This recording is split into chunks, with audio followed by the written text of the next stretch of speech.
Dans le prochain épisode de Plus belle la vie, alors que Camille et Kevin tendent un piège à Jacob, Noé tente de plaider la cause de Kylian au commissariat. De son côté, Emily ne peut plus d'entendre sa sœur se plaindre de Bauer.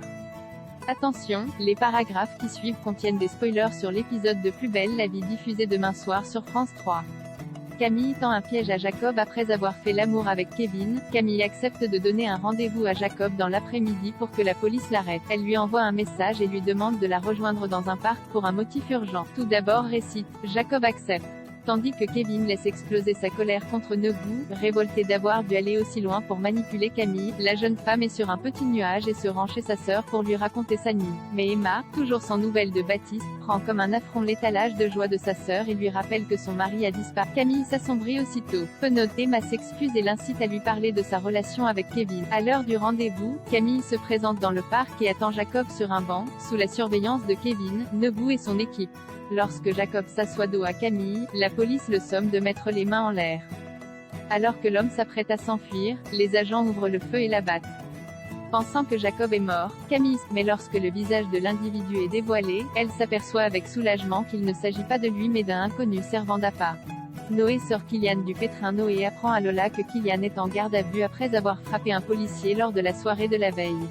Scandalisée, Lola l'incite à aller au commissariat pour tenter de plaider sa cause. Arrivé au poste, Noé s'explique face à Eric. Si son ami s'est comporté de la sorte, c'est parce qu'il venait de vivre une déception amoureuse.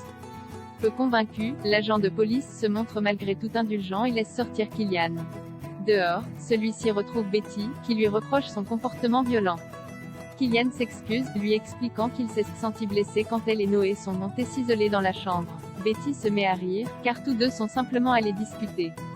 Elle prévient Kylian, jamais elle ne sortira avec un garçon agressif. De leur côté, Noé et Lola se retrouvent seuls en tête-à-tête. Le garçon lui avoue regretter de lui avoir conseillé de coucher avec Jules.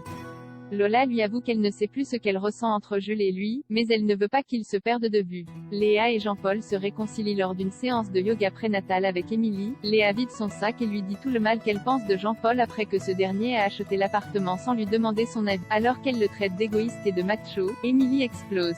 Pour elle qui s'est fait larguer par Kevin sans ménagement, l'entendre se plaindre est insupportable. Elle fait comprendre à Léa qu'elle ne mesure pas sa chance d'avoir un compagnon aimant et compréhensif comme Jean-Paul, ouvert à ses préférences sexuelles, prêt à accueillir toute sa famille au pied levé et à construire un vrai foyer pour leur enfant. Elle la pousse à aller le voir et à s'excuser. Alors que Jean-Paul lui montre les plans de rénovation qu'il a conçus, Léa lui dit qu'elle aime, et lui demande pardon pour son attitude. Jean-Paul lui présente également ses excuses pour avoir acheté l'appartement sur un coup de tête sans son consentement.